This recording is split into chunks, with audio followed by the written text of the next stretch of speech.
Hello friends! It's me again!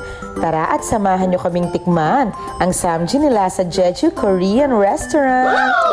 Papunta nga kami ngayon sa may Jeju Korean Restaurant para magbanding at namiss nga naming mag-samji. Malapit lang po ito sa may kalsadang Bayo at ayan, natatanaw ko pa nga ang aming bahay. Nandito na po tayo!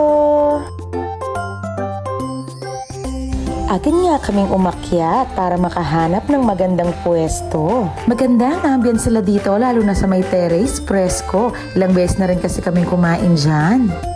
At ayan si Rai nag-iisip kung mga orderin namin. Ayan nga po palang kanilang menu. Nag-sanggipsal set nga po pala kami unlimited pork for only 249. At if you want unlimited chicken, just add 29 pesos and choose one flavor. At alam niyo ba ang isa sa mga dahilan kung bakit lagi kaming bumabalik-balik dyan ay ang mga mababait nilang service crew.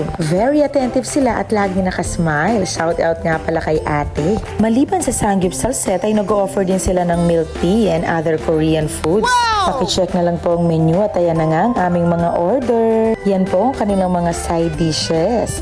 Lahat yan ay masasarap. Yummy!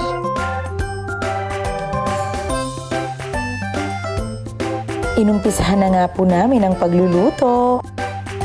Pinaghimay ko na nga rin po ng chicken si Rai at ayan, enjoy na enjoy siya sa pagkain. Kain na po tayo. Hanggang ngayon kurgubyasang mag-chopstick o feel na feel. Ayan si Daddy Ramil at Ate Kulino, nag-enjoy rin. Time spent with family is worth every second. Time together as a family is a gift. Kanyaman. Tawang-tawa kami kay Rai dyan. Ayaw niyang mawala sa eksena at sa camera, kaya ayan. Isa pang maganda sa Korean restaurant na ito ay ang mga music nila. Nakaka-relax talaga, kaya ayan. Lalong napaparaming aming kinakain. Tingnan niyo naman si Rai Rai, napakagaling mag-chopstick.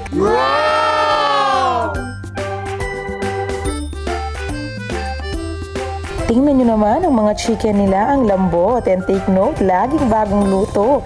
Kaya ayan, mga pali ko pa oh. At nirefala na nga po ang aming mga lalagyan. Thank you, kuya. Sa mulo, may ice cream din po silang tinitinda rito na love ng mga kids. Matagal-tagal na nga rin kaming hindi nakakalabas dahil nga lately ay naging busy kami. Kaya heto na ang perfect time para magbanding ulit kami sa family. Pauwi na nga po kami dyan. Maraming salamat po sa panonood. God bless us all and have a good time. Bye!